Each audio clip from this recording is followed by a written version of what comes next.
요즘 이 영화 안 보신 분이 없으시죠? 극장가의 오랜 불황을 깨고 한국 사극 영화 한 편이 국내에서 1,400만 관객을 돌파한 데 이어 해외에서까지 뜨거운 반응을 얻고 있는 영화가 있습니다. 바로 어린 왕의 슬픈 이야기를 다룬 영화 왕과 사는 남자입니다. 이 영화는 조선 비운의 왕 단종이 유배되었던 강원도 청령포에서 이야기를 시작합니다. 단종이 왕위에서 쫓겨난 1457년 시대 속 유배지로 보내지면서 펼쳐지는 스토리를 다루고 있습니다. 권력을 잃은 어린 왕과 유배지의 사람 냄새 나는 촌장이 함께 살며 만들어가는 이야기입니다.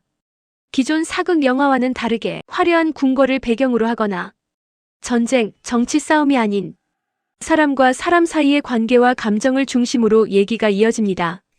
이 조용한 설정이 오히려 관객들의 마음을 크게 흔들어 놓았습니다. 연출은 장항준 감독이 맡았고 유해진, 박지훈, 유지태, 전미도, 박지환, 이준혁, 안재웅 등 영마다 찰떡인 배우들이 출연했습니다. 영화는 개봉 45일 만에 1,400만 관객을 돌파하며 한국 영화 역사상 역대 흥행 5위 영화를 기록했습니다. 조만간 국제시장을 제치고 4위에 오를 거란 기대감도 흘러나오고 있습니다. 또한 리뷰를 살펴보면 영화를 보고 들어가서 백성으로 나온다. 배우들의 리얼한 연기에 더욱 몰입이 잘 된다. 단종의 이야기를 알고 나면 다시 보게 된다. 호평들을 얻으며 2번, 3번 보는 사람들도 늘어나고 있습니다. 그런데 진짜 이상한 건 지금부터입니다. 영화의 인기가 한국에서 끝이 아니라는 겁니다.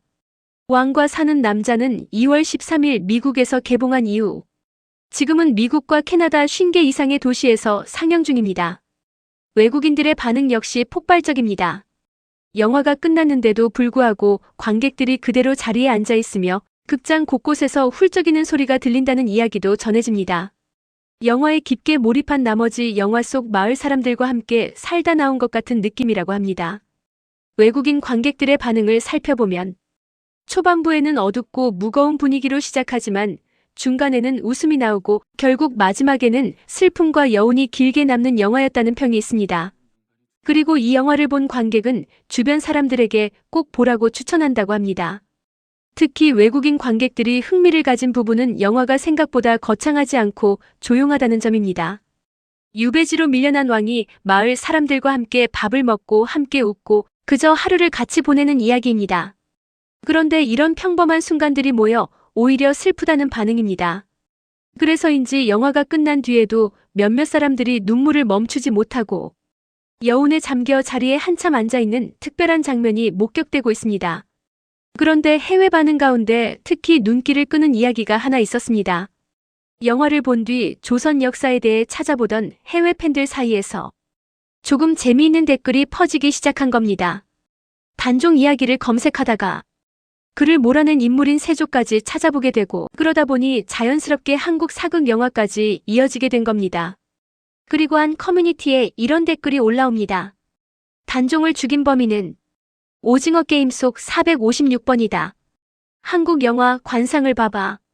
이 댓글이 퍼지면서 해외 팬들 사이에서 웃음을 자아냈습니다. 실제로 조선 왕 단종의 이야기를 알게 되면 그를 몰아내고 왕이 된 숙부 세조에 대해 궁금해질 수밖에 없습니다. 그리고 한국 영화 가운데 세조 정확히는 수양대군을 가장 강렬하게 그려낸 작품으로 자주 언급되는 영화가 바로 이정재가 출연했던 영화 관상입니다. 이 영화에서 이정재가 연기한 수양대군 시절의 모습이 해외 팬들에게 다시 언급되면서 한국 영화들이 서로 연결되어 있다는 반응까지 나오고 있습니다. 넷플릭스에서 오징어 게임을 보고 왕과 사는 남자를 보고 관상까지 찾아보게 됐다는 글도 올라왔습니다. 이처럼 한 편의 영화가 조선 역사, 다른 사극 영화, 한국 배우, 다른 작품 이렇게 이어지는 흐름을 만들고 있는 겁니다. 지금 전 세계 극장가에서 벌어지고 있는 이 현상은 단순한 흥행이 아니라 한 편의 영화가 역사와 배우와 다른 작품까지 이어지면서 완전히 새로운 관심을 만들어내고 있는 순간입니다. 그리고 그 중심에 왕과 사는 남자가 있습니다. 영화 한 편이 외국인 관객들에게 또 다른 세계의 문을 열어준 셈입니다. 오늘 영상도 재밌게 보셨나요? 구독과 좋아요 부탁드립니다.